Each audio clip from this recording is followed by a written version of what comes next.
I don't know how many of you were paying close attention to the first reading. Hannah with little Samuel. After he was weaned, she left him in the temple in Shiloh with Eli the high priest.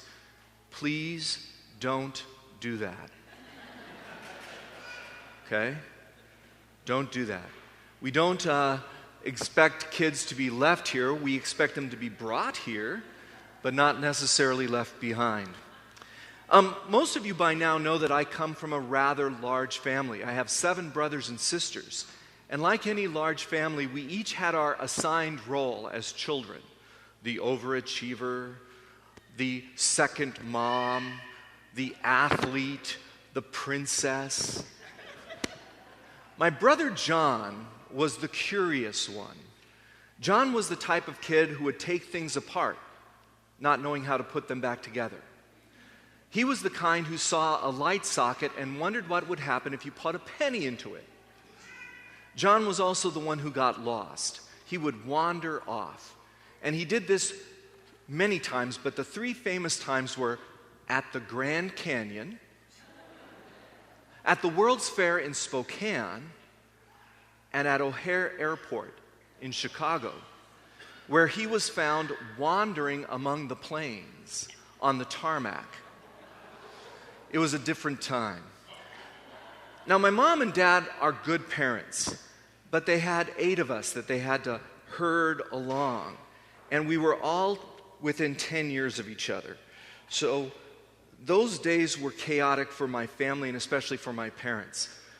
But I think that they were pretty good people, and we were kind of a nice, holy family, not perfect, but holy.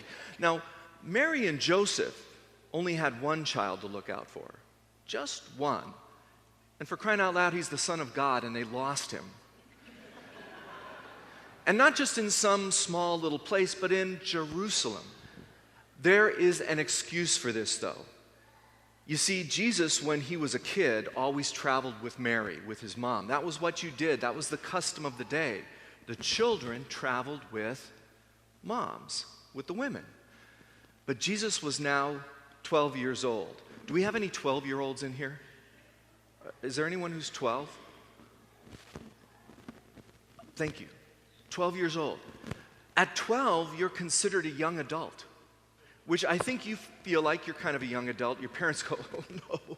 But he was considered a young adult, and as a young male, he was now supposed to travel with the men, with Joseph.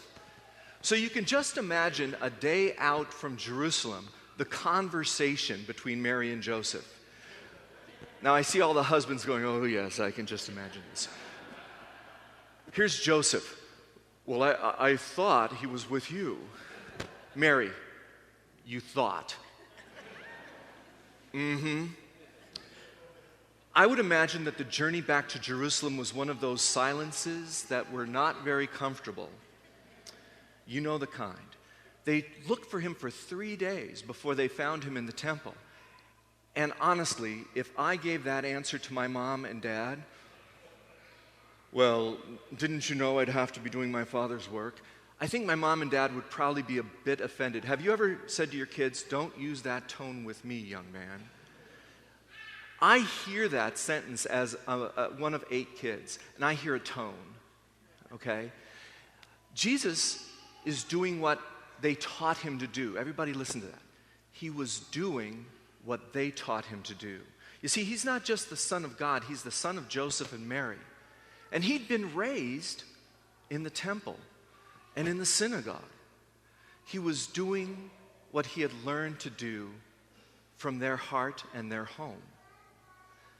And isn't that what we want for all our children?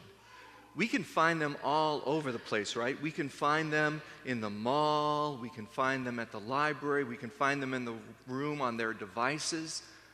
But don't we really want to find them with God? In the temple?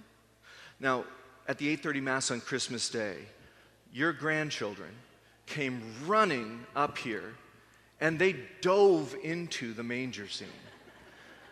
Those 2 kids were just inside the manger scene. I thought they wanted to just be with Mary and Joseph and cuddle up with the lambs and the donkey. And some people were like, oh, and I think you were kind of, oh. Isn't that where we want our kids? Don't we wish all our kids had that kind of heart, that they would want to crawl into bed with God? They'd want to crawl into that scene of Emmanuel, God with us. The hope, I think, that we all have for our children is that they can also be not perfect, but holy. That our families can be not perfect, because that's not going to happen. Despite the images we put on Facebook that try to present the perfect face, but that they can be holy, growing in faith and hope and love. Holy families, believing in God, having hope that in the midst of all the troubles that we experience in life, God is with us, God loves us, and His mercy and love will conquer all the violence and anger that ultimately exists around us, and that love will bind us together. And not just as holy families, but as a holy family. As John said in that second reading, children of God. And as a holy family, we dwell in faith, hope, and love. And as we are found in the temple, as Jesus did, we go out into the world and we bring that faith, hope, and love to others. We bring the manger scene, God with us. We bring God with us to those around us.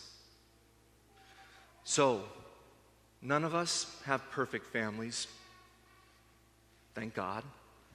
Jesus didn't have a perfect family, but He had a holy one, and so do we.